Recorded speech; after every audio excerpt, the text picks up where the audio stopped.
Assalamualaikum warahmatullahi wabarakatuh. Bismillahirrahmanirrahim. Ila hadratin Nabi Mustafa Sayyidina Rasulillah Muhammad bin Abdillah sallallahu alaihi wasallam wa ala alihi wa azwajihi wa ashabihi wa ahli baitihi kiram syahidillah lahumul Fatihah.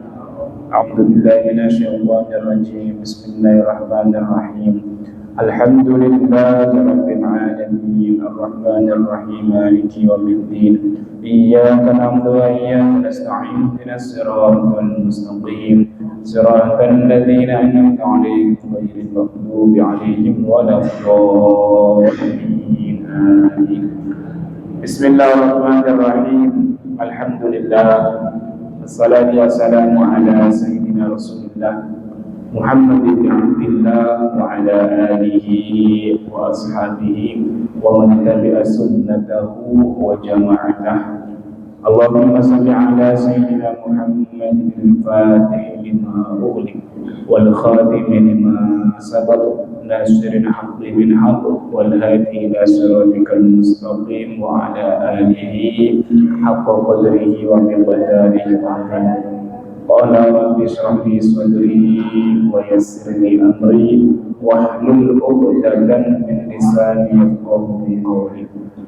Yang saya hormati para alim, para ulama, para hujjaj, wabil khusus yang saya hormati Bapak Ketua DKM Masjid Jami'ah Hidayah beserta jajarannya. Yang saya hormati hadirin semuanya, alhamdulillah wa syukurillah, pada kesempatan malam hari ini kembali kita semuanya digerakkan langkah kakinya oleh Allah Subhanahu wa taala untuk sama-sama hadir di tempat yang mulia ini menjalankan sholat maghrib secara berjamaah, dan insya Allah kita lanjutkan dengan ta'lim. Mudah-mudahan semua ibadah kita diterima dan diridhoi oleh Allah Subhanahu wa taala. Amin ya rabbal alamin. Salawat serta salam senantiasa kita aturkan pada junjungan kita Nabi besar Muhammad sallallahu alaihi wasallam. Mudah-mudahan kita semuanya dan keluarga kita diakui sebagai umatnya. Amin ya rabbal alamin. Hadirin yang saya muliakan, pada kesempatan malam hari ini saya akan menyampaikan materi melanjutkan kitab Tashilul Adhan dengan materi yaitu nikah urf. Nikahul urf, pernikahan adat istiadat. Di adat istiadat suku Sunda dengan suku Jawa ketika nikah adatnya berbeda, ya. Suku Padang dengan suku Batak berbeda adatnya. Nah, dalam pandangan Islam, pernikahan yang beraneka ragam seperti itu bagaimana solusinya?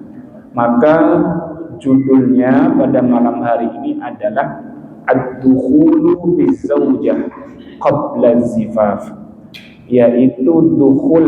Dukhul itu bahasa Arabnya masuk, dakhola, dukhul masuk, bizaujati dengan istri, qabla zifafi sebelum resepsi. Masuk dengan istri sebelum resepsi berarti artinya apa, Pak? Masuk dengan istri sebelum melangsungkan resepsi berarti artinya apa?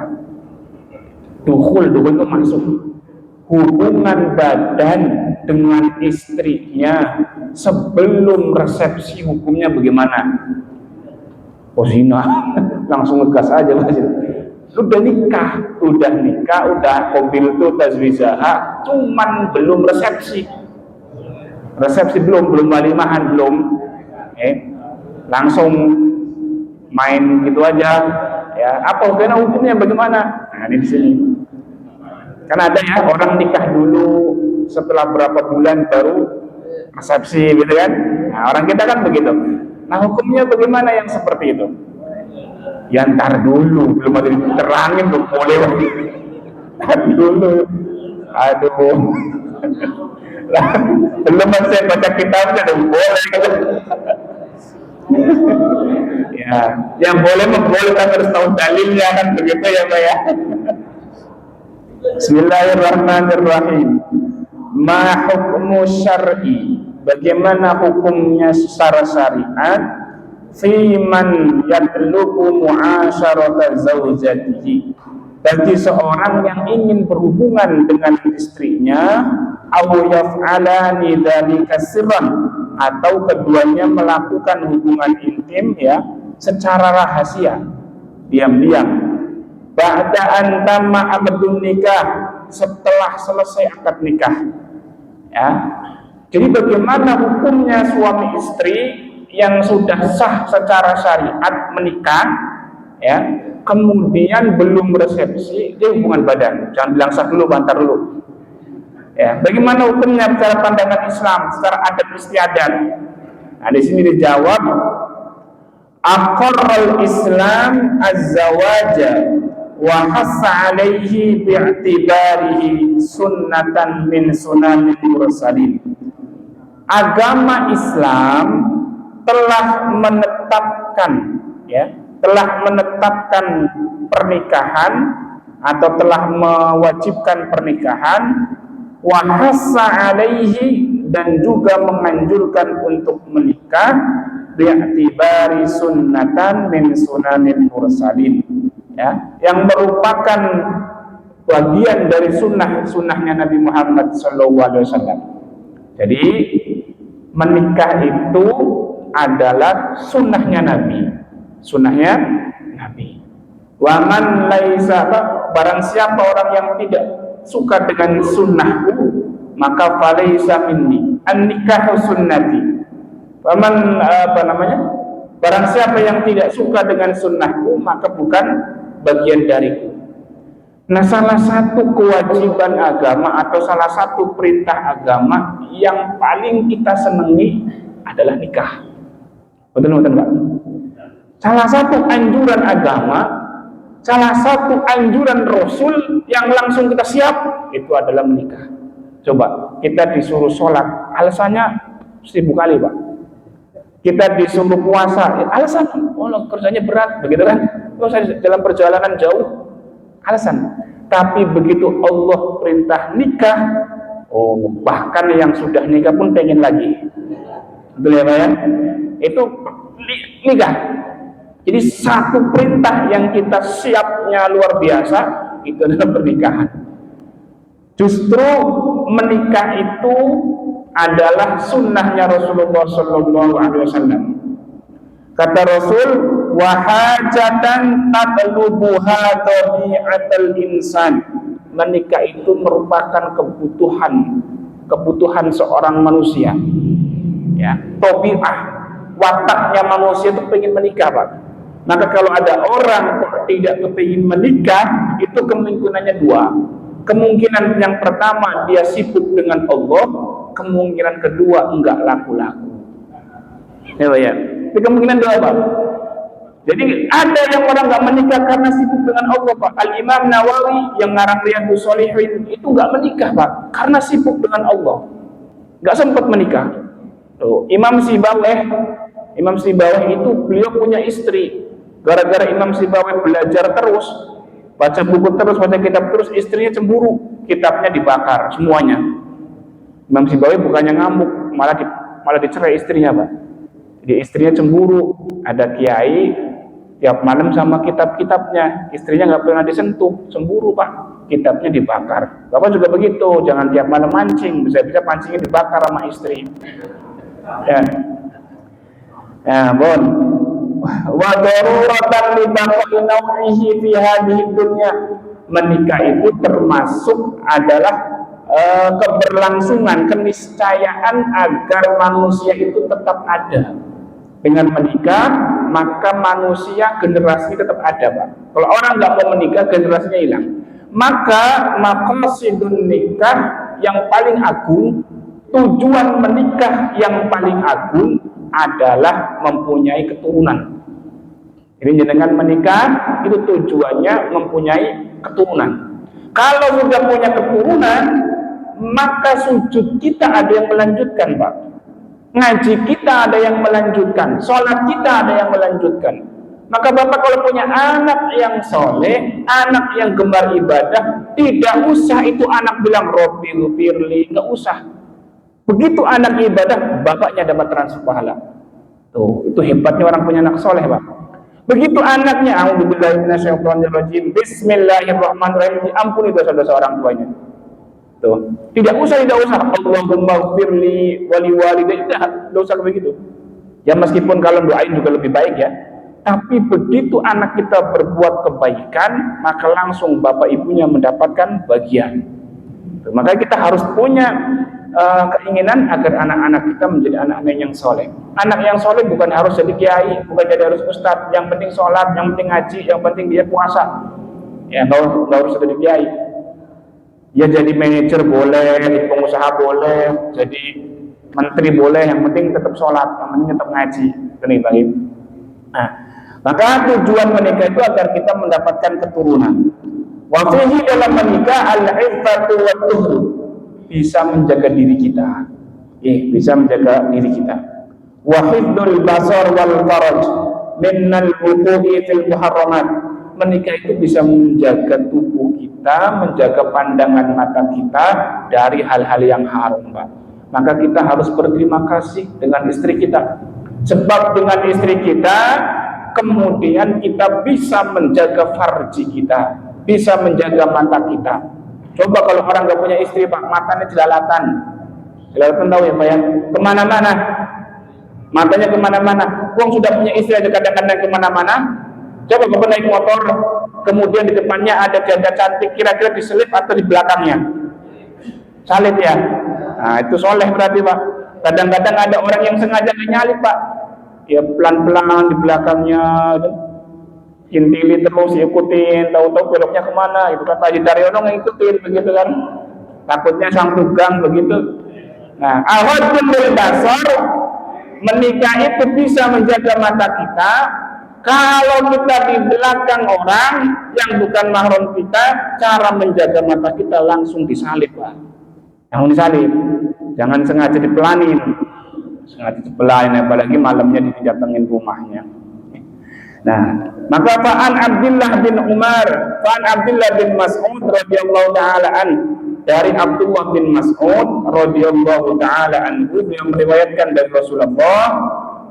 Rasul mengatakan, ya ma'syarus sabab, wahai golongan pemuda. Nah, ini yang disapa Rasul ke pemuda. Ya ma'syarus sabab, wahai golongan pemuda, man istata'a minkum al-ba'ata, barang siapa di antara kalian sudah kuat biaya menikah, falyatazawwaj, maka hendaklah kalian menikah. Yang masih muda-muda nih atau yang belum punya pasangan, kalau sudah punya biaya untuk menikah, segera menikah, Pak. Bapak kalau punya anak laki-laki, udah pengen nikah, udah punya sangu, udah punya kerja, nikahin. Sebab apa? Fa innahu aghadun lil basar, nikah itu bisa menjaga mata. Wa ahsanun lil farj, bisa menjaga farji. Bisa menjaga farji. Farji tahu ya Pak ya? Apa farji itu? Barang siji sing ora aji. Jenenge farji. Barang siji sing ora aji. Wa man lam yastati fa alaihi bisawm fa innahu lahu wijaun. Lah barang siapa yang belum kuat menikah, belum punya modal, belum punya biaya, maka fa alaihi bisawm, hendaknya dia memperbanyak puasa. Ini bapak-bapak yang kemudian belum punya istri, banyakin puasa, Pak. Kenapa? Karena puasa bisa memecah syahwat kita. Udah nggak punya istri, sukanya makan kepala kambing, sukanya makan sate. Ini berbahaya, Pak, berbahaya. Ya, jangan suka makan kepala kambing, Pak. Ya berbahaya nanti. Ya kalau punya istri mah nggak masalah, bujangan, ya bujangan makan kepala kambing, makan sate kambing, makan gulai, tongseng, macam-macam. Ya Allah, ya Rabbi, ya nanti nafsunya besar, Pak. Ya. Maka perbanyakin puasa. Bagaimana dengan ibu-ibu perempuan, banyakin puasa juga. Apalagi kalau perempuan sendirian, ada punya suami seberang sono kerja di laut, puasa juga perempuan biar nafsunya terpecahkan, biar nafsunya nggak membesar. Gitu. Nah ini ketentuan dari Rasul, Pak. Jadi yang sudah siap nikah silakan nikah, yang belum banyakin puasa. Gitu. Maka wa minal muqarrari syar'an, ketetapan syariat bahwa sesungguhnya akad nikah dikatakan sah kalau memenuhi syarat dan rukun, Pak. Syarat dan rukun. Rukun nikah yang pertama al-ijab wal qabul. Harus ada ijab qabul. Ijab qabul menurut KUA itu harus satu nafas. Berarti begitu qabil tuh nikah halan si laki-lakinya langsung qabil tuh begitu langsung satu nafas. Padahal nggak ada ajaran seperti itu, Pak. Nggak harus satu nafas. Yang penting mah ketika halan saya jawab qabil tuh. Ini mau harus satu nafas. Kalau nggak satu nafas nggak sah. Ajaran siapa itu? Ya, nyusahin orang gitu, Pak. Pokok begitu walinya saya nikahkan kamu dengan bla bla bla dengan mas kawin sekian tunai, mau jawab bilang kok sah langsung. Saya terima dulu, padahal sah langsung sampai. Saya terima dulu baru bilang sah. Yang bilang sah itu bukan walinya, saksinya. Walinya sah lagi ya. Yang pertama adalah ijab wal qabul, ijab dan qabul. Sekarang ya tentang bagaimana kalau orang menikah via online, coba via online, laki-lakinya di Saudi, perempuannya di sini, ijab kabulnya bagaimana? Pakai Zoom meeting, video call. Mayoritas ulama kalau nih ijab kabulnya enggak satu majelis, maka pernikahannya tidak dianggap sah, Pak. Jadi kalau nikah online itu tidak sah, mayoritas ulama. Kenapa? Karena dikhawatirkan ijab kabulnya nggak kedengeran. Lagi angkah tuka, was tuka, sinyalnya hilang, bagaimana? Atau video callnya trouble, kan susah. Maka menurut para ulama, video call itu tidak bisa menggantikan satu majelis. Ya, jadi nikah harus satu majelis, ijab kabul harus langsung. Ya, nggak boleh kemudian terpisah. Ya, kecuali begini, Pak. Ada orang mau menikah, suaminya di Saudi, istrinya di Sangiang. Misalkan, bagaimana caranya? Caranya si suami nunjuk wakil, Pak. Suaminya di Sangiang, tunjuklah wakilnya Pak Haji Daryono untuk mewakili. Nah, ketika akad nikah, Pak Haji Daryono jangan kopi itu. Nikah hawakas bisa kali nafsi. Itu yang nikah Pak Haji Daryono sendiri. Nggak boleh. Jadi ketika dia akad nikah harus kopiltunya untuk yang mewakili, untuk orang yang mewakilkan dirinya. Jadi saya terima nikahnya Fulanah binti Fulan untuk nama ini yang mewakilkannya kepada saya. Dulu Gus Dur begitu, Pak. Gus Dur dulu ketika menikah dia masih di Kairo, yang mewakili kakeknya Kiai Bisri Samsuri. Nah, orang-orang pada gumun, loh ini perempuan cantik dapatnya aki-aki, padahal itu kakeknya Gus Dur yang mewakili Gus Dur. Jadi boleh nikah diwakilkan, boleh, asalkan ketika akad nikah si wakilnya itu harus menjawab bahwa dia sebagai wakil si A yang memberikan mandat kepada dirinya. Jangan diterima untuk diri sendiri, ya kan? Mentang-mentang perempuan cantik, sayang ini sayang, ya kobil itu linapsi gitu kan, saya terima untuk diri saya, malah jadi istrinya Haji Daryono nanti. Ya, jadi ijab wal qabul harus terpenuhi, kemudian harus asyahidani, harus ada dua saksi, Pak. Dan ini yang paling penting, Pak. Ini kan sering jadi saksi nikah, Pak. Sering jadi saksi nikah nih. Sering. Saksi nikah itu berat, Pak. Saya seumur-umur saya belum pernah jadi saksi nikah, Pak. Pernah, ponakan saya sekali. Karena saksi nikah itu berat, Pak. Sah dan tidaknya nikah itu yang menentukan saksi. Jadi begitu Bapak bilang sah nikahnya, padahal nikahnya nggak sah, itu Bapak nggak ngapa-ngapain, dapat dosa zina. Dapat dosa zina. Lah iya, kalau nikahnya nggak sah, kemudian saksinya bilang sah, ya kan? Berarti hubungan kedua mempelai itu hubungan zina, Pak. Yang dosa siapa? Saksinya yang bilang sah. Maka jangan sembarangan milih saksi nikah. Jangan sembarangan. Saksinya nggak pinter bahasa Arab, kemudian akad nikahnya pakai bahasa Arab. Ya saksinya melongo doang Pak, melongo. Sah, pokoknya sah. Padahal nggak tahu apa yang dilafalkan, bilang sah aja. Itu berbahaya Pak. Maka jangan gumun jadi saksi, jangan gelem jadi saksi, ya kecuali kerabat.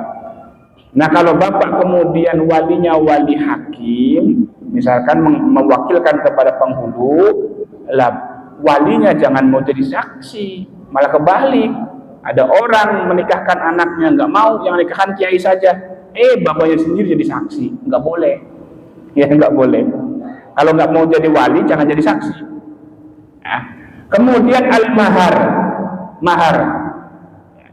Meskipun kebanyakan ulama mahar itu bukan rukun, mahar itu kewajiban menikah.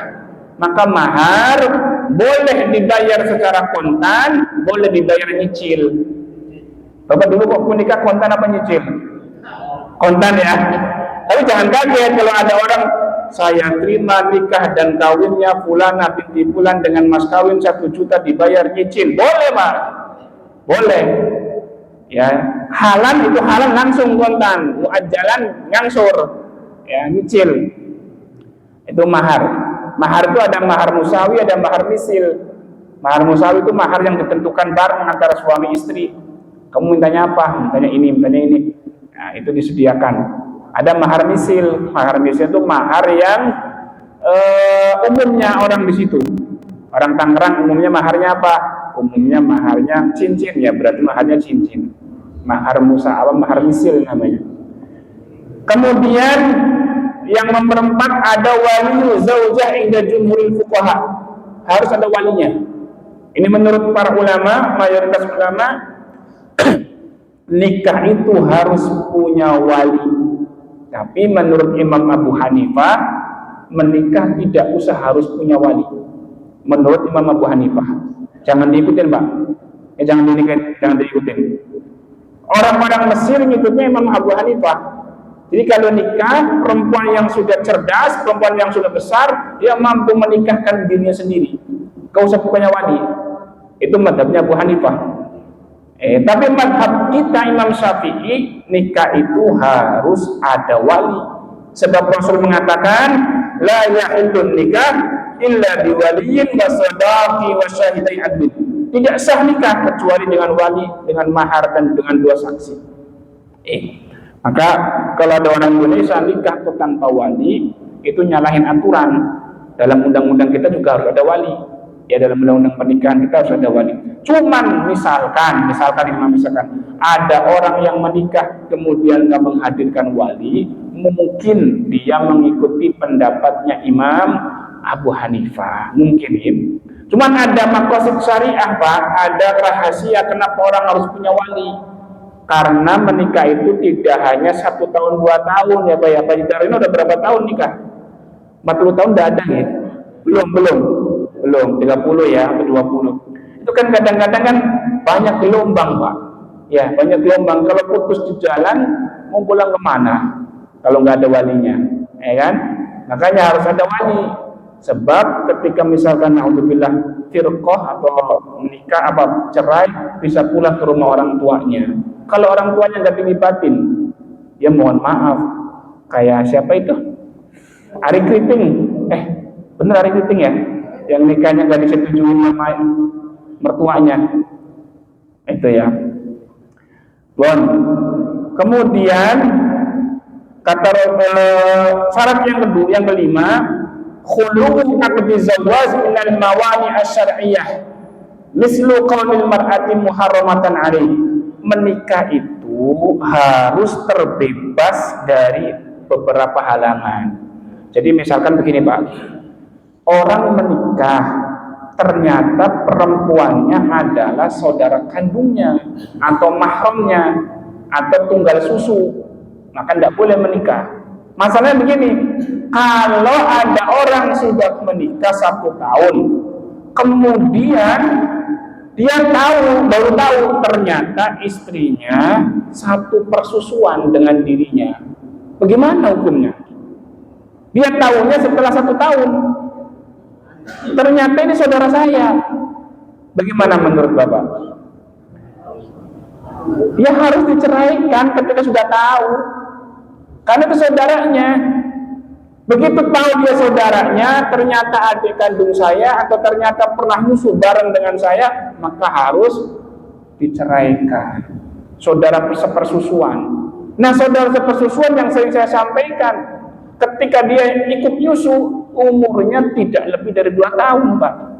Jadi misalkan si ibu A punya anak laki-laki, ketika anaknya masih kecil, tangganya juga punya anak perempuan, ikut nyusu, tangganya masih 2 tahun anaknya, nyusunya berapa kali? 5 kali kenyotan. 5 kali kenyotan baru dihitung anak, Pak. Kalau hanya 2 kali enggak, umurnya harus 2 tahun maksimal. Kalau udah kumisan nggak jadi anak, nggak jadi anak. Makanya saya pernah cerita ya, ada jamaah tanya sama saya, Pak Ustaz, ini mohon maaf ya Pak ya, saya cerita, bagaimana ini saya pernah mohon maaf, susu istri saya, Pak Ustaz, bagaimana hukumnya? Ntar saya jadi anaknya istri saya lagi, yang bapak udah kumisan loh ya. Yang menjadi anaknya itu kalau dia umurnya masih 2 tahun. Kalau 5 tahun juga nggak jadi anak, Pak. Apalagi kalau dia sekali ngenyotnya nggak jadi anak, ya. Jadi kalau sudah tahu bahwa dia saudara sepersusuan, kalau sudah tahu dia itu mahramnya, maka seketika itu harus diceraikan, Pak. Karena sudah haram. Beda lain hal dengan ketika dia belum tahu, ya, ketika dia belum tahu. Pun, iya, harus diceraikan, Pak. Harus diceraikan karena kan saudara. Kalau begitu mah nggak usah cari tahu gitu, biar nggak cerai gitu. Kadang-kadang orang eman-eman sayang gitu. Tapi secara hukum harus diceraikan, Pak. Karena memang itu satu darah dengan kita, satu mahram dengan kita yang hukumnya haram untuk dinikahi. Nah, jadi pernikahan itu harus memenuhi rukun-rukun tersebut. Secara agama begitu rukunnya. Dalam pernikahan itu tidak ada syarat mencatatkan nikah, Pak. Secara fikih ya, tidak ada syarat mencatatkan nikah. Syarat catat nikah itu disyaratkan oleh bangsa kita Indonesia dan juga bangsa-bangsa yang lain. Tapi secara aturan fikih nggak ada. Dia mau nikah sama siapapun boleh, nggak bisa dicatatkan. Yang penting rukun-rukunnya terpenuhi. Ya, yang penting dipenuhi. Cuman orang yang menikah tanpa dicatatkan sah secara agama, berdosa secara negara. Saya ulangi lagi, orang yang nikahnya nggak dicatatkan sah secara agama, berdosa secara agama, secara negara, karena melawan undang-undang, melawan peraturan yang disepakati oleh negara kita. Nah, lakin fi ba'dil ahyan yattafiqu ahlu zawjaini ala mau'idin muhaddadin liddukhuli ba'da aqdi zawaj. Di sebagian keadaan, di beberapa keadaan ya, sepakat bahwa kedua mempelai itu harus menentukan waktu untuk berhubungan. Jadi ada tradisi, ada budaya yang dimana setiap orang yang sudah menikah harus disertai dengan walimahan, harus disertai dengan resepsi. Itu budaya. Kayak mohon maaf, budaya Betawi ya Pak Ji ya. Harus menikah bawa apa Pak Ji? Roti buaya. Bener sih ya, roti buaya ya. Ada orang bilang sama saya, kenapa orang Betawi itu kalau nikah harus membawa roti buaya? Kenapa Pak? Karena buaya itu lambang kesetiaan. Kalau masih di air, kalau udah di darat, jadi buaya darah, nggak setia lagi. Ya, katanya begitu Pak. Itu sebagian orang Betawi begitu. Ya, orang-orang lain ada yang menikah harus nabung mercon macam-macam. Nah, sebagian budaya begitu Pak. Lalu bagaimana kita menyikapi budaya-budaya yang berbeda? Orang Banten beda nikahnya dengan cara orang Jawa. Orang Jawa itu harus dihitung Pak, ya kan? Kalau di sini nggak ada hitung-hitungan. Kalau di sini nikah kalau nggak Sabtu Minggu, dapatnya Sabtu Minggu. Kalau orang Jawa, mohon maaf, itu harus dihitung. Kamu lahirnya kapan? Rabu. Suami kamu Senin, dihitung. Oh, ketemunya habis maghrib. Harus penghulunya datang habis maghrib Pak. Jam sekian. Coba nyusahin orang Pak. Ada orang nanya sama saya Pak di kampung, Pak Ustaz, saya kalau mau menikah hitungan dari sesepuh, saya nggak boleh keluar pintu depan. Terus keluarnya pintu mana? Ketika saya mau menikah harus keluar pintu belakang. Bagaimana hukumnya? Saya bilang ya nggak apa-apa, yang penting jangan keluar jendela lah. Ya, keluarnya lewat jendela dikira maling nanti sampean. Itu orang Jawa nyusahin, mohon maaf ya, kadang-kadang nyusahin. Dihitung, kamu lahirnya hari apa? Hari Selasa. Bapak kamu hari Selasa. Calon besan hari Selasa, nggak cocok. Nggak cocok. Mau nikah gagal gara-gara harinya bentrok. Ya Pak ya. Ya Allah, itu ada hitung-hitungan Pak. Hitung-hitungan. Beton, beton. Di kita Islam tidak ada Pak. Pokok cocok, senang tambah senang, cocok orangnya baik nikah. Mau kapanpun boleh. Gak usah hitung-hitungan. Ya Pak ya. Ya hitung-hitungan. Lah nggak dihitung-hitung aja anaknya banyak. Nah, bagaimana kita menyikapi budaya yang seperti itu? Maka kata ulama, as-syar'us syarif aqarral urf wa akhadha bihi fi ahkami syar'iyyah. Syariat itu mengakomodir urf, mengakomodir budaya.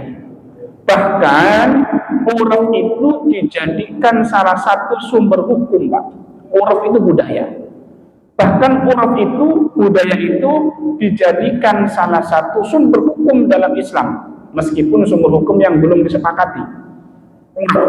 Adat, maka ada kaidah yang mengatakan al-adatu muhakkamah. Adat itu bisa menjadi hukum, kebiasaan itu bisa menjadi hukum, tetapi kebiasaan yang tidak bertentangan dengan syariat. Kayak tadi, orang habis akad nikah harus lepasin burung misalkan, itu tradisi. Nah, maka dibalikkan oleh Islam selama itu tidak bertentangan. Dalilnya mana? Quran surat Al-A'raf ayat 199. Kata Allah, khudil afwa wa'mur bil urf wa a'rid 'anil jahilin. Itu perintahnya Allah. Jadi kita harus perintah hal yang bagus, urf, kebiasaan-kebiasaan yang baik. Wa a'rid 'anil jahilin, dan berpalinglah dari orang-orang yang bodoh. Jadi kalau kita ada urf, ada tradisi, ada kebiasaan dalam bentuk apapun, dalam bentuk pernikahan, dalam bentuk mitoni, tahu mitoni Pak? 4 bulanan, kan tradisinya macam-macam Pak. Coba Bapak kalau punya anak di mitoni atau 7 bulanan, itu biasanya ada apa aja Pak? Bubur, terus iya, karena kenapa begitu? Ada bubur, ada belutnya, ada ikan gabusnya, itu kan? Kenapa begitu? Itu simbol doa, Pak. Orang dulu nenek moyang kita tidak bisa doa untuk menggampangkan lahiran. Doa gampangkan lahiran kan yang sering kita hafal, Hanna waladat Maryam wa Maryam waladat Isa ukhruj ayyuhal maulud bi qudratil malikil ma'bud. Itu kan doa biar persalinnya gampang. Nah, mbak-mbak kita nggak bisa bilang begitu, Pak. Akhirnya apa? Doanya pakai simbol. Ketika 7 bulanan ada belutnya, ada ikan gabusnya. Kenapa belut dan ikan gabus?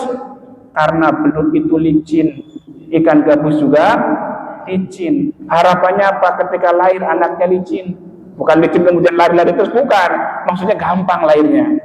Itu doanya orang dulu begitu Pak. Bukan berarti enggak ada belut, ada ikan gabus.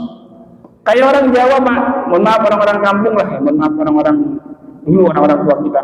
Itu kalau habis beli motor, itu bukan pasti ya, kebanyakan ada telur mentah, motornya ditabrakin ke telur mentah, mobilnya tabrakin ke telur.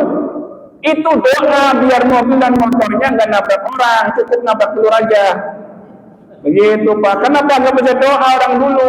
Kalau kita nggak bisa doa, Allahumma sallimna, Allahumma fatna, kan kita bisa. Orang dulu kan nggak bisa. Maka dengan doa simbolis yang ditabrak telur, biar cukup nabrak telur ini aja, jangan nabrak orang, jangan nabrak kobrak, apalagi nabrak anak sekolah, jangan. Begitu doanya Pak. Meskipun ijazahnya Syekhona Khalil itu jenengan kalau mau berangkat kerja Pak, itu plat nomornya dihitung. Plat nomor kan ada 4. Berapa jumlahnya? Misalkan 1487. Berarti 15 sama 5, 20. Bacain Fatihah 20. Biar selamat sesuai dengan kendaraan nomor platnya. Ya, kalau dari orang kaya platnya nomor cuma 1 nomornya Pak. Ya platnya B1. Orang-orang kaya itu kan. Orang kaya. Enak baca Fatihahnya cuma sekali. Yang berat pelatnya 8, 8, 9, 7. Banyak baca Fatihahnya. Ya, itu ijazah dari Syekhona Khalil Bangkalan, Pak. Biar selamat dalam berkendara. Oh, jadi dalam menyikapi tradisi, maka kita harus ikutin tradisi setempat.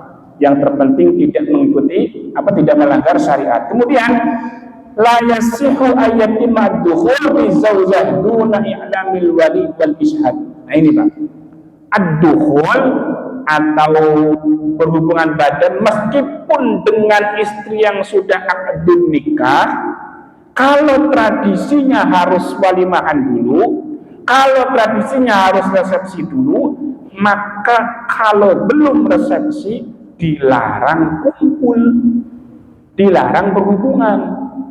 Itu satu tradisi. Lo kemana, kan kita sah? Iya, tapi kita melanggar tradisi.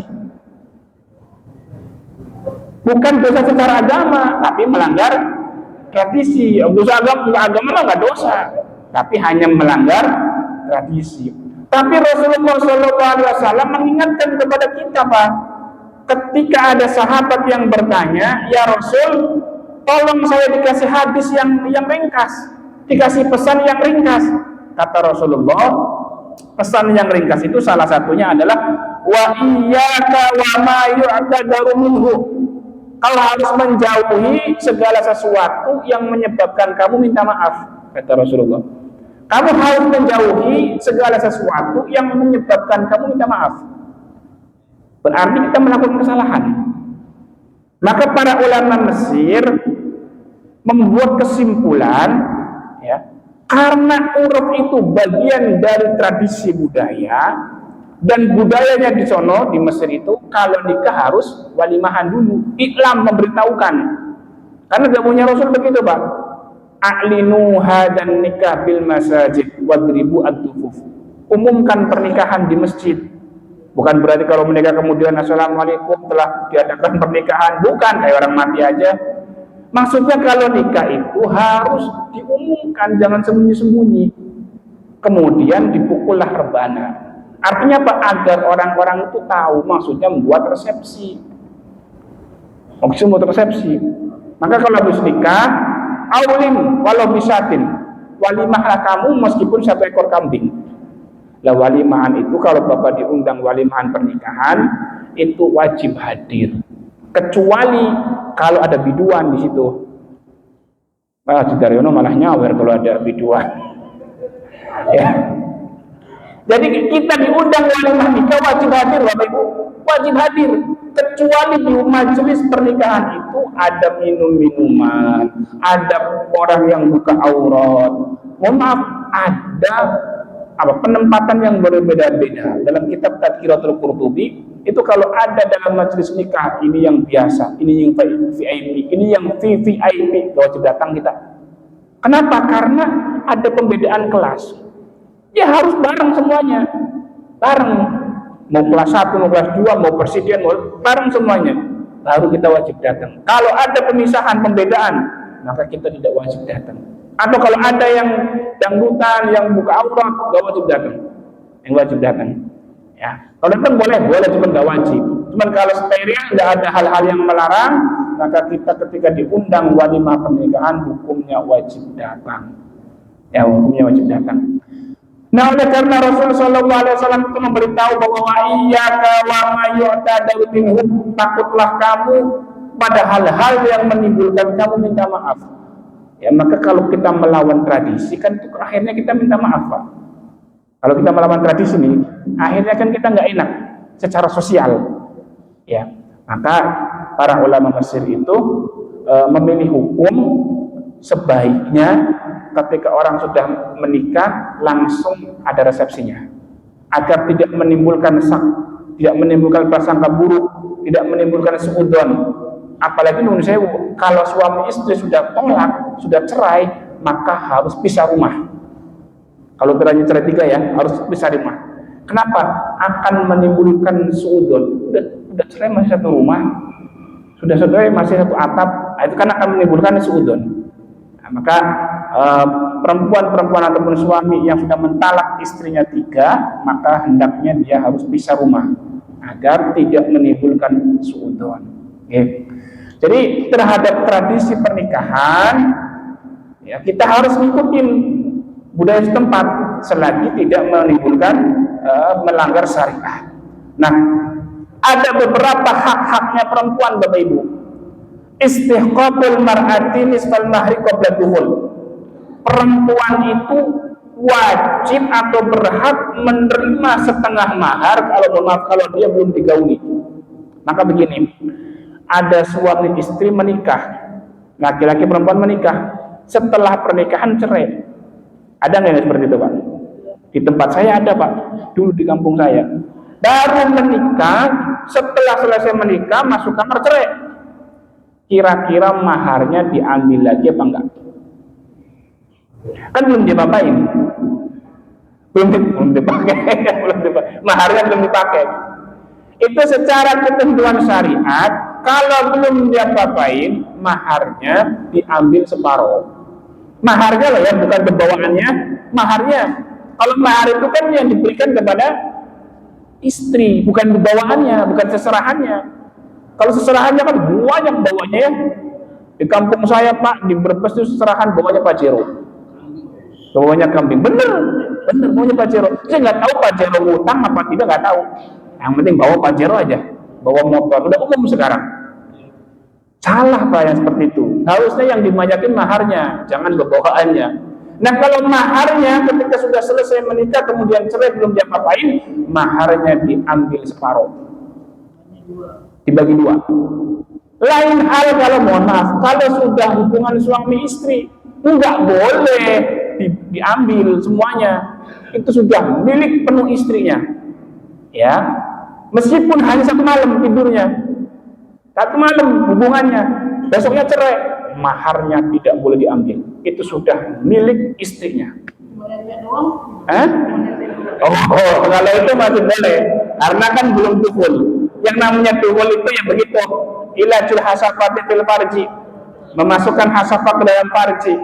Ya, kalau hanya begituan masih setengah farji, ya, masih setengah. Maharnya diambil setengah. Nah, itu Pak. Nah, jadi hal-hal yang seperti itu sering terjadi di masyarakat kita. Belum diapa-apain cerai, ya dibagi setengah. Nah yang terpenting, yang paling penting, bapak tidak boleh makan mahar yang sudah dikasihkan kepada suami. Sebab maharnya dulu bapak nikah, istrinya masih ada apa udah habis? Paling siapa ini namanya mas siapa ini yang masih ada maharnya ya? Nggak boleh dimakan maharnya, karena mahar itu miliknya istri, full miliknya istri. Jadi ibu-ibu yang dengerin kalau punya mahar suaminya minjem nggak boleh, sah bilang begitu. Kecuali istrinya berbaik hati, udah mas pakai aja nggak apa-apa, dipakai saja, ya bareng-bareng buat makan. Itu uang mahar kata Mbah Maimun Zubair itu berkahnya luar biasa. Jadi kalau uang mahar dibuat usaha itu berkahnya luar biasa. Tapi kalau gagal bagaimana? Nyaur nanti, ya karena mahar itu miliknya istri. Masalahnya ada guyonan begini sih, ada guyonan Pak Ustadz, kalau ketika menikah maharnya saya nyicil, dan terus bagaimana ketika saya hubungan sama istri? Ya nyicil pula, nyicil pula, nggak boleh selesai. Maharnya aja nyicil, ya maharnya nyicil ya kamu harus nyicil juga sama istri kamu, nggak boleh semuanya nanti kalau sudah maharnya lunas, gitu ya. Tapi sekali lagi mahar itu bukan rukun, tapi wajib harus ada, tapi bukan rukun ya.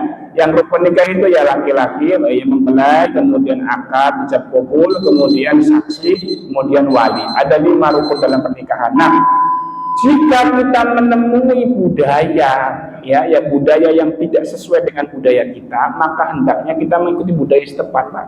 Selagi tidak bertentangan dengan syariat Islam. Kalau budaya kita nih orang Indonesia, orang Indonesia semuanya ya, itu mau resepsinya kapanpun, mau pestanya kapanpun, kalau sudah nikah bisa kumpul bareng Pak, gitu ya. Maka tidak masalah. Nah kalau di Mesir bermasalah. Kenapa? Karena budaya Mesir ketika menikah harus resepsi. Kalau belum resepsi nggak boleh kumpul, nggak boleh hidup serumah. Itu makanya saya punya teman Pak Haji nggak mau menikah sampai sekarang umurnya 42 tahun. Kenapa? Karena takut dengan budaya Mesir. Orang Arab kalau menikah harus menyediakan rumah, harus menyediakan sekian juta, harus menyediakan transportasi dan macam-macam. Akhirnya dia takut ke bawah karena dia alumni Mesir, takut ke bawah. Ya saya kira itu mudah-mudahan ada manfaatnya. Yang sudah nikah jangan pengen nikah lagi. Ya nanti. Hah? Nikah sama janda pakai wali gak? Nikah sama janda. Nah kalau Syafi'iyah harus tetap pakai wali. Kalau Syafi'iyah harus pakai tetap wali. Kalau Hanafiyah enggak, karena janda itu dianggap perempuan yang rosidah, yang pinter, udah punya pengalaman nikah, ya kan? Cuman masalahnya kalau wali, kalau janda tidak ada wali mujbir, tidak ada wali mujbir itu yang memaksa. Tapi kalau yang masih bikrun, yang masih perawan, itu walinya boleh maksa. Kamu nikah harus sama ini orang baik, itu namanya wali mujbir yang bisa memaksa anaknya. Kalau janda, walinya nggak boleh maksa, nggak boleh mujbir, nggak boleh maksa. Ya karena dia sudah bisa menentukan sendiri. Tapi kalau Syafi'iyah tetap walinya menjadi wali nikah, meskipun dia bukan wali mujbir, bukan wali yang memaksa. Begitu. Karena janda dipandang perempuan yang rosidah, yang sudah pintar, yang sudah punya pengalaman, sehingga tidak usah diarahkan menikah maksudnya. Jangan diarahkan yang lainnya ya. Janda pengalaman Pak. Kanjeng Rasul dulu nikahnya awal sama janda Pak. Maka jenengan kalau mau ngikutin Kanjeng Rasul, nikahnya sama janda. Saya kira itu yang dapat saya sampaikan. Mudah-mudahan ada manfaatnya. Allahumma shalli ala sayyidina Muhammad wa ala ali sayyidina Muhammad. Alhamdulillahirabbil alamin. Hamdan syakirin hamdan amin hamdan yuwaffi ni'amahu wa yukafi mazida. Ya Rabbana lakal hamdu kama yanbaghi li jalali wajhika wa 'azimi sultanik. Allahumma inna nas'aluka sihhatan fi taqwa wa tula umrin fi husni amalin wa rizqan wasi'an la tu'adzibna alayhi واحفظنا أينما كنا ولا تكلنا إلى أنفسنا طرفة عين ربنا آتنا في الدنيا حسنة وفي الآخرة حسنة وقنا عذاب النار صلى الله على سيدنا محمد وعلى آله وصحبه وسلم الحمد لله رب العالمين تقبل الله. Itu saja yang dapat saya sampaikan. Mohon maaf. Wallahu muwaffiq ila aqwamit thariq. Assalamualaikum warahmatullahi wabarakatuh.